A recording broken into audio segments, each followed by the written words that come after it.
The day Ao married Chike felt like a dream. Her white dress shimmered in the sun, her heart full of hope. Chike had always been kind, soft-spoken, and made her feel seen. As she walked down the aisle, she believed she was stepping into forever with the love of her life. But that fairy tale ended the moment they arrived at his family home. The house was beautiful, big, quiet, spotless. But something felt cold. Not the air, but the atmosphere. And then she met Mama Kendi. Dressed in rich lace and heavy gold jewelry, Mama Kendi looked Ao up and down like she was dirt stuck to her son's shoe. She didn't smile. She didn't say welcome.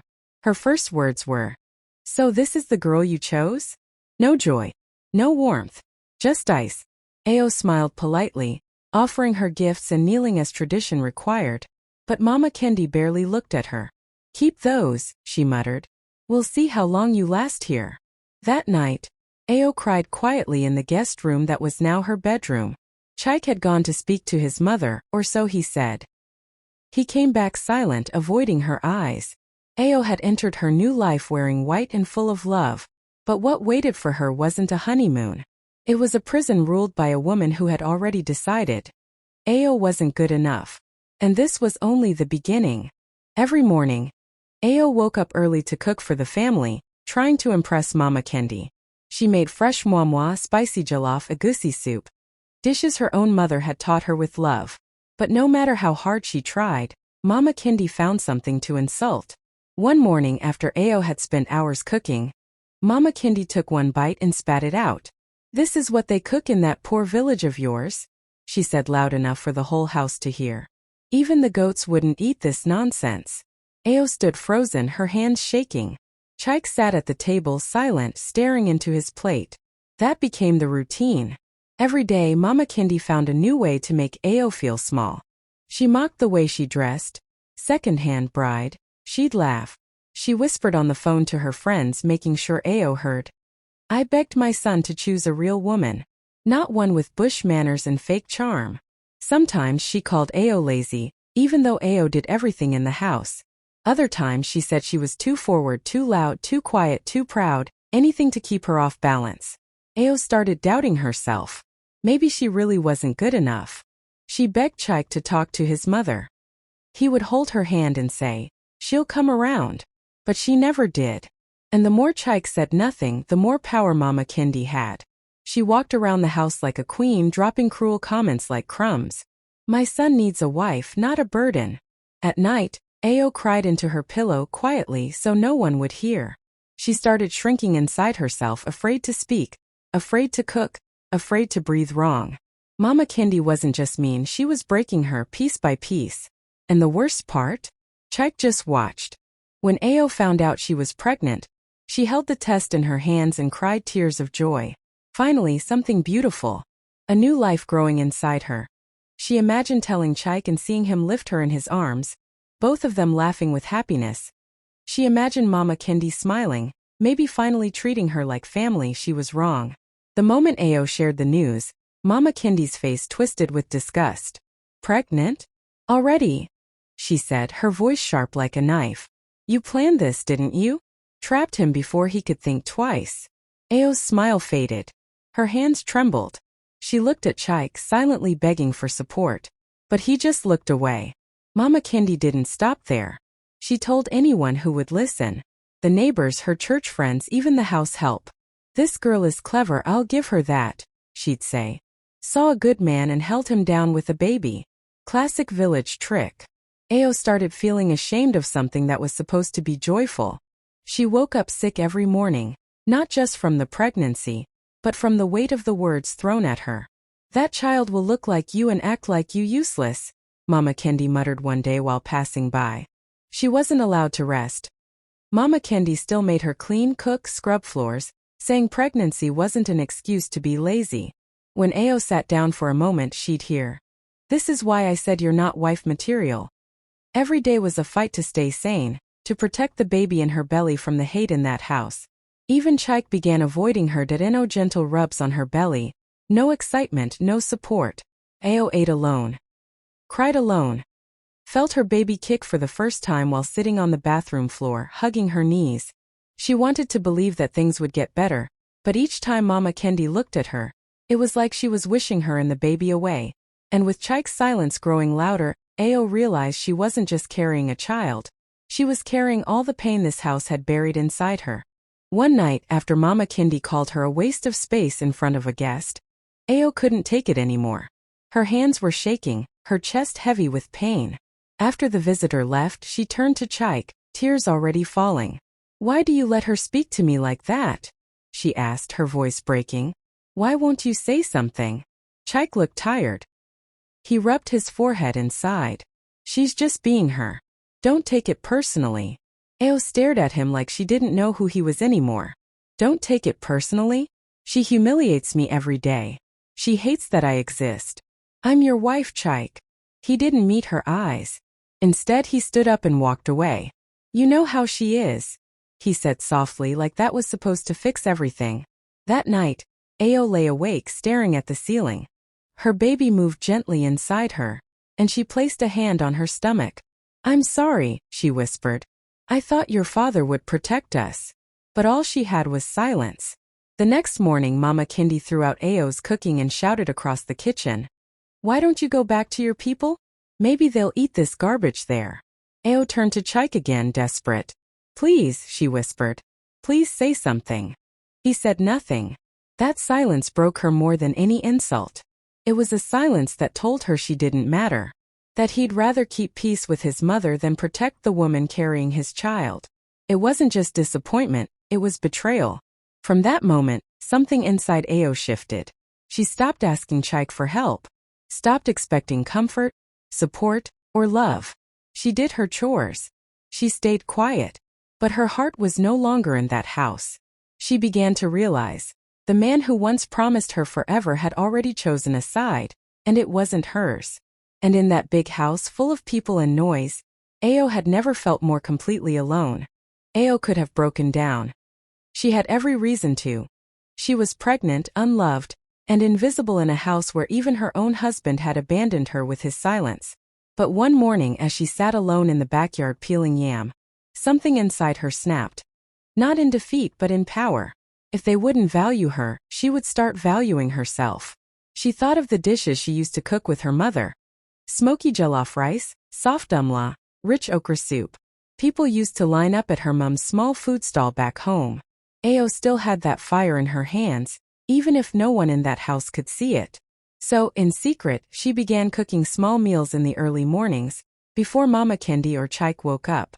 She'd pack the food in takeaway plates and quietly hand it to a neighbor who worked near a bank. "Just try it," she told her. "If they like it, let me know." They loved it. Soon the woman came back asking for more. Then someone else placed an order. Then another.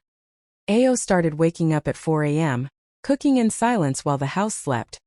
She used money she had hidden from wedding gifts to buy ingredients. She worked like her life depended on it. Because it did. She didn't tell anyone, not even Chike. She kept her receipts, her small profits. Her customer list tucked inside her Bible that it became her secret joy. Every compliment, "Who cooked this?" gave her strength. The same hands that were once criticized were now bringing smiles to strangers. One day a customer called and said, "You need a name for this. People are asking." That night, Ao whispered to her baby, "We're building something, little one, just you and me." Mama Kendi still insulted her daily. Chike still stayed quiet. But now Ao had a piece of the world that was hers. A world where she wasn't just a burden or a mistake. She was a creator, a provider, a businesswoman in the making. And no one, not even Mama Kendi, knew that the woman they tried to break was quietly building her own empire one plate at a time. It started like any other afternoon. Mama Kendi was in the living room, dressed in her finest lace, watching her favorite cooking show on local TV. The host was trying different meals from across Abeokuta, and Mama Kendi, as usual, had something negative to say about each dish. "They don't know how to cook egusi," she scoffed. "Now if they tasted my food, they'd know what real flavor is." Ao was in the kitchen, quietly cleaning pots, pretending not to hear. But then something made her stop. The host on the TV took a bite of a steaming plate and smiled wide. "This jollof rice," she said, "is hands down the best we've had on this show all month. Spiced perfectly, smoky, rich. This is made by someone who knows food from the soul." Mama Kendi paused. Who cooked that one? She asked, leaning closer. The screen flashed the name of the small catering business. Ayo's pot. Silence filled the room. Ayo froze, still holding the sponge in her hand. Her heart raced. She hadn't expected that. One of her clients had sent in the food without telling her. She wanted to laugh. She wanted to cry. She just stood there, shaking. The host kept raving.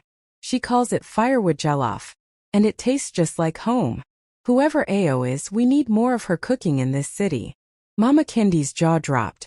She looked at Ayo like she was seeing her for the first time. You're Ayo's pot? Ayo met her eyes, calm and steady. Yes, I am. The irony hit like thunder. The same woman who called Ayo's cooking trash, who spat out her food and called her lazy, was now sitting there watching a TV host lick her fingers and ask for more. Mama Kendi couldn't say a word. For once, she had nothing to insult, nothing to mock.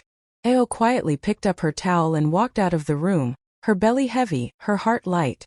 That day, the whole city tasted what Mama Kendi had tried so hard to destroy. And the best part? Mama Kendi didn't even realize she was eating her own pride. The living room was full. Family, friends, neighbors. Everyone gathered to celebrate Mama Kendi's birthday. She wore a new gelly, gold jewelry, and a proud smile. Ayo had cooked the entire spread: jollof, suya, puff puff, and a special coconut cake.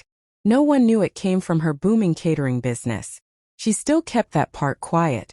Mama Kendi walked around like a queen, taking credit for the food, bragging about how she trained the girl in the kitchen. People laughed, clapped, toasted to her. Then it was time for gifts. Ayo stood up slowly, her baby now born and swaddled in a cloth on her back. She held out a small white envelope and handed it to Mama Kendi with a soft smile. This is for you, she said. Mama Kendi opened it, her face curious. Inside was a first-class, one-way plane ticket to Seychelles, a paradise island she'd once mentioned in passing while watching TV. The room went quiet. Aha, someone whispered.